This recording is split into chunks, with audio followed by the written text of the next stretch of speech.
Bonjour Patrice. Bonjour Karine. Ça fait du bien de se retrouver dans un nouveau décor. Voilà, un an après. Ça passe vite. Ouais. Quelle année?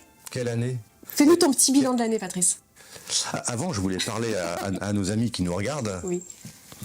Parce qu'ils se demandent, puisque en fait, nous, on fait c'est un peu à l'arrache. Donc, comment on arrive à se lancer la parole? Comment? Je sais pas. On appelle ça la délibération oculaire. Ah, C'est-à-dire que par un regard, une transmission, on sait qui va parler et qui va assurer la suite. d'accord. Voilà. Donc nous allons procéder à de longues délibérations oculaires devant vous pour parler de notre line-up, de notre passé, de notre présent, de notre futur et peut-être de notre conditionnel. C'est beau.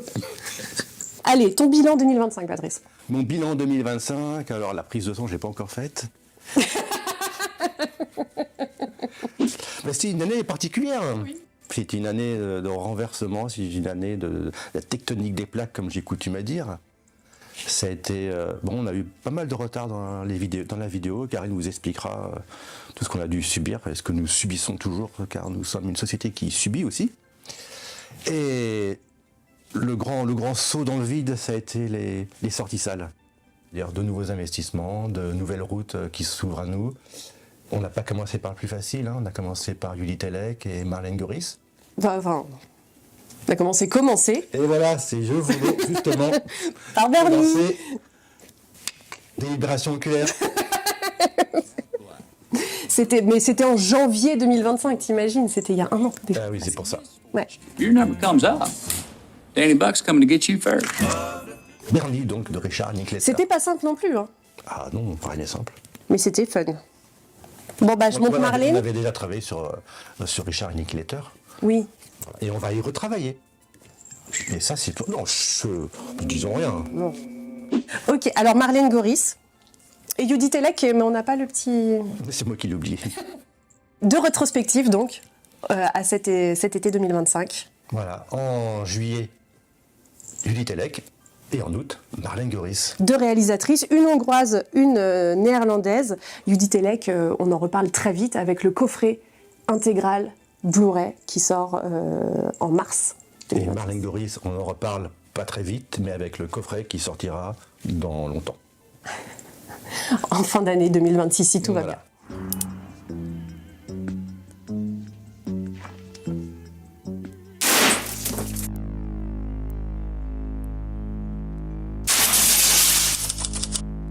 Tu l'évoquais, on a eu beaucoup de retard dans la fabrication et dans nos projets d'édition vidéo qu'on vous a annoncé dans notre vidéo de la foire au maïs l'année dernière. Problèmes qui sont en fait des mots pour des biens, des mal pour des biens. Enfin bref. Oui, vas-y. C'est pour le mieux. Parce que pour Bellflower et Monster Squad, notamment, je pense à ces deux éditions, on avait prévu des choses beaucoup plus simples, des Blu-ray, le film, quelques bonus, mais voilà. Mais au fur et à mesure de nos recherches et de travailler sur ces projets, ça a pris de l'ampleur par les intervenants qu'on a réussi à avoir, par Fabien Moreau qui au début nous a dit oui, je vous fais un petit livret, tout ça, et en fait on s'est retrouvé avec un documentaire d'1 heure. Alors c'est formidable, hein, mais donc tout ça prend beaucoup de temps à mettre en place et on augmente aussi le packaging et donc les délais de fabrication. Et alors pour ceux qui sont américains, anglais et tout ça, on upgrade. On upgrade. On upgrade. Bon, ça, par exemple, tu peux le couper, tu vois. On fera les vidéos bilingues plus tard. Donc, des délais de fabrication, de conception plus longs. Et on a aussi beaucoup subi les affres de la logistique. Voilà, donc on ne peut que vous présenter nos excuses, on a fait au mieux. Et Monster Squad, à l'heure où nous parlons, vraiment il est arrivé pour de vrai chez le logisticien et il va vous arriver chez vous, avec peut-être un peu de retard sous le sapin, mais il arrive. Ça, c'était l'année 2025. C'est fini. Et on va arriver à 2026. Oui, alors... Parce que là, à l'heure où on vous parle, on est encore en 25, mais dans... un certain nombre de dizaines et de dizaines d'heures, on sera en 2026. Oui. Et donc, en 2025, on avait déjà évoqué des titres qui, à cause de tous les retards que je viens de vous expliquer, ne sont pas encore sortis. Mais n'ayez crainte, ils arrivent. L'empereur romain Titus disait diem perdidi, ce qui signifie perdre sa journée.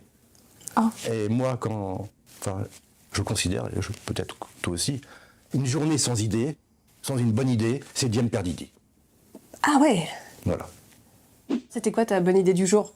Ah, la bonne idée du jour, eh bien, c'est de trouver des films qui nous conviennent et que nous pourrons proposer prochainement. Et c'est ce que nous allons faire, donc proposer, annoncer.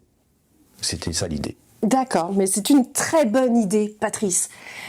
Je fais un petit récapitulatif, si tu m'y autorises. Ah oui, parce que moi je bouge pas. Des 4 films que nous avons annoncés déjà l'année dernière, mais qui sortiront bel et bien cette année, à commencer par le succès du dernier PIF dans les séances cultes. Mais j'ai rien dit. Tu vois de quoi je parle? Parce que tu avais l'air complètement perdu. Mais non, ma foi de mémoire, c'est ça que tu veux dire. Mais non, Muertos de risa. Ah, pardon. Ah, mais je savais bien que tu n'avais pas compris.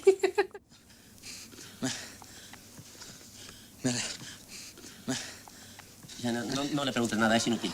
Con los focos, las cámaras y toda España pendiente de él, se queda como paralizado, pero no pasa nada. Es tímido. No, es idiota, pero nos queremos mucho, somos como hermanos. Autre raison aussi pour laquelle nous avons du retard sur le titre dont je vais parler tout de suite, qui est Muertos de risa de Alex de la Iglesia, c'est que après délibération non oculaire, parce que par mail avec l'ayant droit espagnol, nous avons convenu d'entamer une restauration du film parce que la copie qu'il nous avait envoyée ne nous satisfaisait pas. Ah oui, c'était très insatisfaisant. Donc, restauration très bien, très belle, et que nous avons eu l'occasion de projeter dans une séance culte au dernier PIF. Et on remercie encore Cyril Despontin d'avoir programmé le film. Je crois qu'il était très heureux aussi. Et la séance a cartonné. Salle du Max Linder pleine, morte de rire justement. Et c'était vraiment une très belle journée. Alcanzamos la cima. Estuvimos allí arriba, en lo más alto. Hicimos historia de la televisión. Anuncios de champán, programas de Nochevieja, actuaciones estelares, cualquier cosa que se pueda imaginar y más. Lo tenían todo, fama, dinero. Hasta hicieron unos pastelitos con sus nombres. ¡Pastelitos! Para el público eran la pareja perfecta. Siempre amigos, siempre sonrientes. Nadie podía ser más feliz, más limpio, más inocente. ¿Acaso alguien se hubiera atrevido a sospechar lo que se ocultaba en el interior de aquellos bizcochos? Cuando lo cuento, la gente dice que exagero, pero les aseguro que todo aquello ocurrió realmente. Donc, super édition qui arrive, allez, au printemps 2026. Et tu vois, cette édition, ça permet aussi de consolider tes propos de tout à l'heure, c'est-à-dire qu'à chaque fois qu'on a une idée, je ne citerai pas à nouveau, eh bien elle germe. Il se passe des choses autour, il y a des petits électrons là qui se multiplient et paf, le projet prend une ampleur qui est plus importante que prévu. Et puis d'où les retards, parce que voilà ça. Mais c'est du bon retard finalement, parce que c'est nourrissant. C'est de la sève qu'on vous offre. Oui. Une petite douceur comme du chocolat kazakh par exemple. Ça pour dire, Patrice, qu'on a pu voir Adilkhan Yerzhanov. Non, Adilkhan Yerzhanov. On améliore notre prononciation au fur et à mesure, tu vois. Adilkhan Yerzhanov. Yes. Bon, Oui. et Anna Et Anna Starchenko, son actrice, et sa compagne. et sa compagne, tout à fait, lors de l'étrange festival au mois de septembre, où il y avait plusieurs films d'Adilkhan qui ont été projetés. Il avait également une carte blanche. Ouais. Et donc, on a tourné des entretiens avec Adilkhan et Anna pour les bonus de Steppenwolf. Exactement. Et on remercie Eugénie Zvonkin, qui est formidable, comme Et d'habitude. voilà, et qui va s'occuper de la traduction Tout et à de fait. l'adaptation.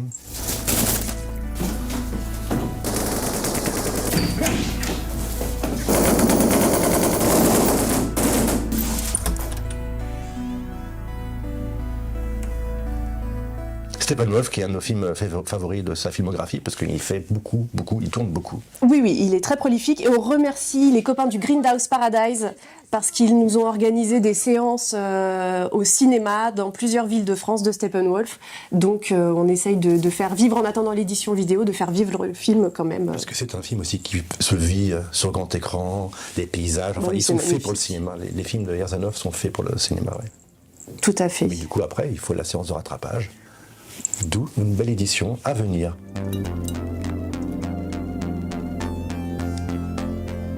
En cours de fabrication également, les 3 coffrets Dario Argento plus Panico. On est dessus, ça part, on finalise là, les fichiers graphiques, ça part au pressage après les fêtes de fin d'année, début janvier. Donc nous aurons tout pour fin février comme annoncé. C'est en cours, on est dessus. Et enfin, 2 autres films qu'on vous a promis et qui arrivent, c'est Crump, comédie noire belge, et Next Exit, road trip fantastique réalisé par Mali Elfman, la fille de Danny Elfman. Ah, ça c'est ton film. Ah ben alors j'ai que des chouchous moi cette année. Est-ce qu'on parle tout de suite de mes chouchous? Ah, il y a Chouchou. Pour l'instant, Chouchou. Et il y en a 2. Il y en a 2. Encore des premiers films de femmes. Et ça, je suis vraiment ravie qu'on continue dans cette ligne de conduite qu'on a commencé dès le début d'Extra Lucide. Et voilà, les réalisatrices sont là et elles s'emparent des films de genre et c'est trop cool. Avec Caroline Lindy et le film Your Monster.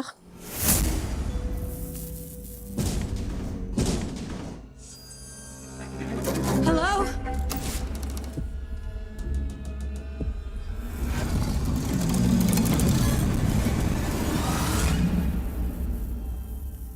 What's up? C'est une comédie musicale horrifique qui reprend un petit peu le conte de La Belle et la Bête. Ça met en scène Melissa Barrera, qu'on a revue dernièrement dans les nouveaux reboots de Scream et dans Abigail, qui chante très bien et qui a un potentiel comique très élevé. Elle me fait beaucoup rire. This Halloween party. Maybe you'd like to come with me. Are you asking me out on a date? No. Well, I'm not gonna leave the house. Fine. Fine. Fine. Fine. Caroline Lindy, pour écrire son premier film, elle s'est inspirée de sa vie. En fait, elle est tombée malade, elle a eu un cancer jeune, et elle s'est aperçue que les amis qu'elle avait, son entourage, n'étaient pas forcément très présents pendant la maladie. Elle s'est retrouvée assez seule. Et donc, elle a voulu mettre en scène son état, ses sentiments, à travers le prisme horrifique, mais on est plutôt quand même sur une comédie horrifique, hein, ça va pas. Le final est très cool, plutôt sanglant et tout ça, mais tout. Can we talk about it? Au casting avec Melissa Barrera, on a Tommy Dewey qui joue la bête oui. et qui est absolument incroyable. Il y a aussi Megan Fahy qu'on voit un peu souvent, mais notamment dans la saison 3 de The White Lotus, et là en ce moment dans Sirène avec Julianne Moore. Et Edmund Donovan, là j'aime bien parce qu'il joue le méchant dans le film, et on le voit un peu dans le petit ami un peu moumou dans la série sulfureuse Tell Me Lies sur Disney+. Là, tu viens de nous vendre un film immarcessible. C'est-à-dire qu'ils ne peuvent pas flétrir, qu'ils sont éternels et que tu pourras revoir dans 20 ou 30 ans et tu seras toujours heureuse et béate de le voir. Je pense que oui, ça va devenir un petit classique, Your Monster, et notamment par sa musique qui est absolument formidable de Tim Williams. Les chansons, elles restent en tête. J'ai saoulé tout le monde, mon entourage, avec la chanson Ça va, moi, j'ai pas eu phare du film. Non, vraiment un petit bonbon. Donc, je suis super contente parce qu'on continue notre collection extra animée de films d'animation pour adultes de genre avec Lesbian Space Princess. Partenariat avec Shadows. Coucou Shadows. It's montage time, baby! On a vu le film à Berlin en février en 2025 et on a eu un coup de cœur instantané pour le film. C'est réalisé par Lila Varghese et Emma Hobbs qui nous viennent d'Australie.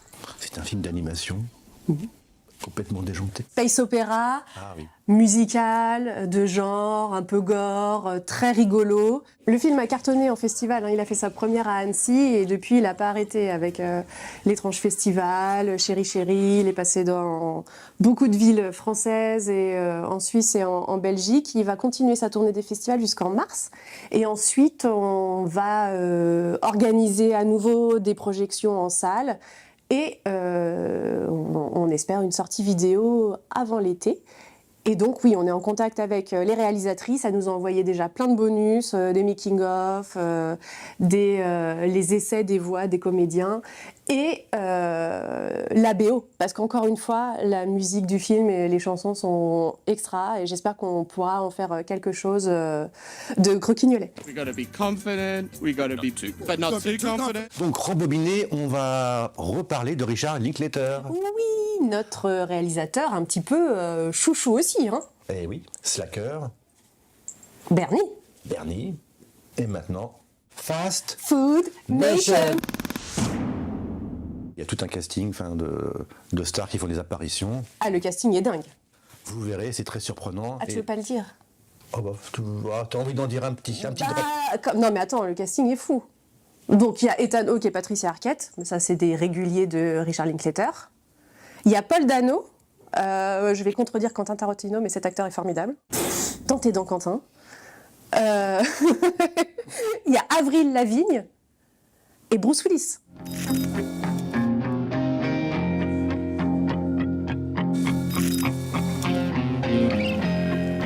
Alors, le sujet, Patrice. Redevenons un petit peu sérieux. Ouais. Qui parle de la malbouffe, on va dire. Ouais. Donc comment est organisé voilà, dans un État l'élevage bovin, comment ça se passe dans les usines, mais par extension comment ça se passe avec les migrants. Enfin, il y a tout un qui sont employés pour des conditions misérables, qui ont des vies terribles. Et, voilà, et ça parle de tout ça. Et franchement, après, vous n'avez pas envie de manger une burger. Fecal coliform counts were just off the charts. Do you understand what I'm saying? Not exactly. I'm saying there's in the meat. Richard Linklater, c'est un réalisateur très engagé auprès, politiquement, socialement. Pour Bernie, il nous avait raconté son engagement pour le droit des prisonniers, des détenus aux États-Unis. Et là, clairement, il s'attaque à la politique d'immigration, à l'industrie agroalimentaire. C'est vraiment un film passionnant et choc. Coup de poing. Wow. Tastes like it's right off the grill. You don't think it needs like liquid smokes? No. I think it's perfect. On va en Asie parce que ça faisait 1 an qu'on n'avait pas sorti de film japonais. Eh oui, le dernier c'était Freeze Me, Oui, ou Gappa. C'est tout. Gappa ou Onimonji. Voilà. On avait 3. Et ben là on repart. Alors ça fait longtemps qu'on est sur le sujet quand même. Tout à fait. Très très longtemps. Quand je dis longtemps, c'est pas des mois ou 2 ans, c'est beaucoup plus. Nous allons donc sortir un co-achat avec nos amis de Shadows. Un film que j'espère attendu. Il y a eu une édition il y a une vingtaine d'années. Depuis, le film est tombé dans l'oubli. En tout cas, il y avait des problèmes de droit, il me semble. Ça a mis très longtemps à se résoudre. Une adaptation d'un très célèbre mangaka qui aujourd'hui est très à la mode. En tout cas, il y a beaucoup de rééditions. Ça n'arrête pas. Il est considéré comme culte, on va dire. On va pas se faire peur avec les mots. C'est la réalité. Donc le film, c'est Uzumaki. Qui signifie spirale en français. Il est tiré du manga original. Oui, c'est pas facile à dire. Hein. Il est tiré du manga original de Junji Ito. Et donc Uzumaki s'inscrit vraiment dans le renouveau de la J-horror, fin années 90, début 2000, avec le film Ring, enfin tous les films en tout cas d'Hideo Nakata, le film de Takashi Miike, Audition, et également Darkwater, toujours en tout cas de Nakata. Donc il y a eu vraiment une effervescence qui a permis aussi à Uzumaki et à d'autres films. D'ailleurs, après, il y a eu des remakes américains, et ce qui montre vraiment l'importance de ce cinéma aux longs cheveux noirs.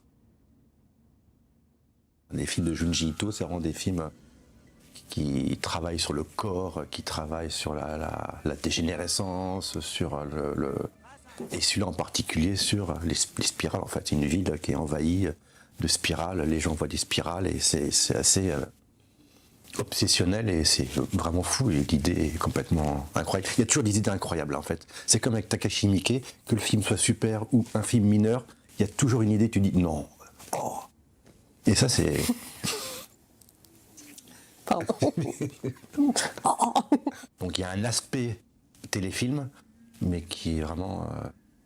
voilà, avec les idées, puis certaines scènes font que on est quand même face à un film très original. Aspect téléfilm, mais qui est vraiment... voilà, avec les idées, puis certaines scènes font que on est quand même face à un film très original.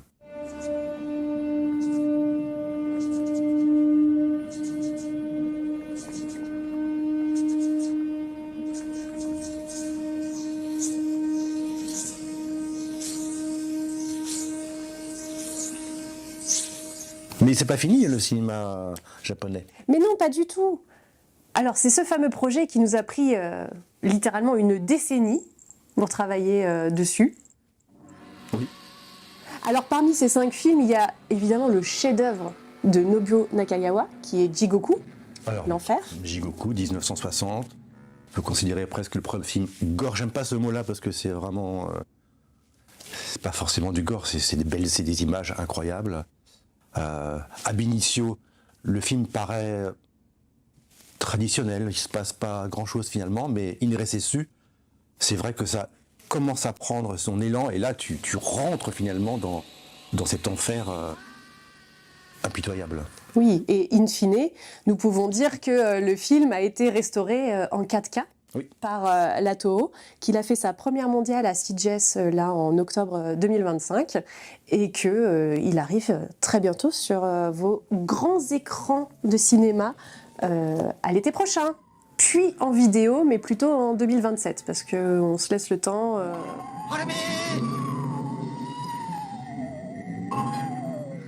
Alors j'ai toujours l'idée d'associer un mot à un film, enfin, une sensation. Pour moi, les films, c'est très organique, viscéral, quoi.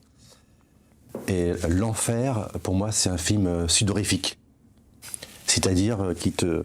Enfin, en tout cas, pour moi, toi, ça augmente ta sécrétion de sueur. Parce que t'es haletant en le regardant, tu peux avoir peur, en tout cas, tu es ébahi. Et voilà. Pour moi, c'est un film sudorifique. Merci Patrice de te confier à nous. Je vous en prie. Alors, il y a aussi un autre film plutôt connu, en tout cas, oui. Qui est Histoire de fantômes japonais. Tout à fait, qui lui a été restauré en 2K. Alors là aussi, c'est issu d'un conte populaire. On peut dire que Nakagawa était vraiment à l'origine de cette typologie de films d'horreur. Et il a finalement inventé beaucoup de choses. Et l'histoire sur laquelle le film est basé a été faite un nombre de fois. Il faudrait un coffret, je pense, 30 Blu-ray pour compiler toutes, pas les remakes du coup, mais toutes les adaptations de cette légende. Est-ce qu'on pourrait pas dire que c'était un des précurseurs de la folk horror ? Ah oui, certainement. L'Enfer et Histoire de fantômes japonais, c'est les 2 films qui seront restauré 4K pour l'Enfer, 2K pour Histoire de fantômes japonais oui. et en couleur. Ensuite, on a 3 autres films qui, eux, sont en noir et blanc et qui ont bénéficié d'une restauration HD. Donc, nous avons... Il y a donc Les fantômes du marais Kazane, qui est donc The Ghost of Kazane Swamp, Le manoir du chat fantôme, The Mansion of Ghost Cat, et pour finir, The Lady Vampire, je n'ai pas trouvé le titre français. En a-t-il un ? Haha, voilà, de 1959. Trop bien, super programme. Ouais, ça va faire plaisir.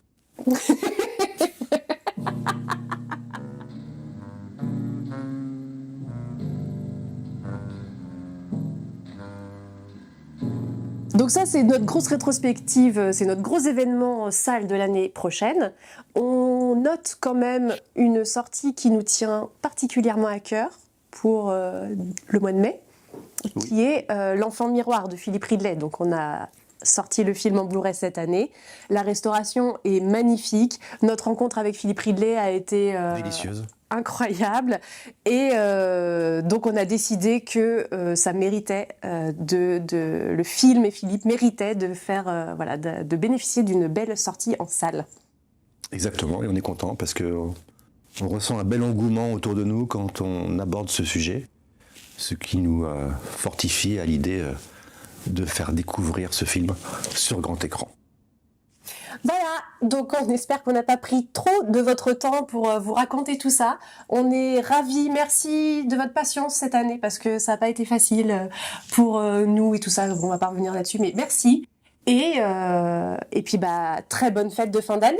Et puis sachez qu'il y a toujours des surprises qui apparaissent en cours d'année. Donc là, c'est le line-up officiel. On va essayer de tenir, parce qu'il est assez dense. Mais voilà, on est déjà sur l'après line-up officiel. Là, on travaille déjà aussi sur 2027. Eh oui. Eh oui. Allez. Eh bien, merci Karine. Un peu de repos. À bientôt. À l'année prochaine. À l'année prochaine, si tu veux. Et puis, Moi, je veux bien. Allez, salut. Allez. Prenez soin de vous. Ciao. Extra lucide. Bon, c'est vrai, on est deux, mais c'est aussi toute une équipe autour. Bah oui. Voilà, donc nos amis qui sont en face de nous, le Grindhouse Paradise, c'est Virgile, c'est Robin, c'est Common Screen, Shadows, TCS, Samsara, et c'est un peu tous nos falanophores, je trouve. Prenez-le comme vous voulez. Non, c'est ceux qui apportent de la lumière en fait. Oh. Voilà, c'est une succession de petites lumières qui font que ça brille après. C'est beau, plein de petites lumières font une grande lumière. Oui, c'est les petits poissons qui font des falanophores et du coup, comme il n'y a pas de lumière au fond, ils sont un peu fluorescents et voilà. Trop mignon.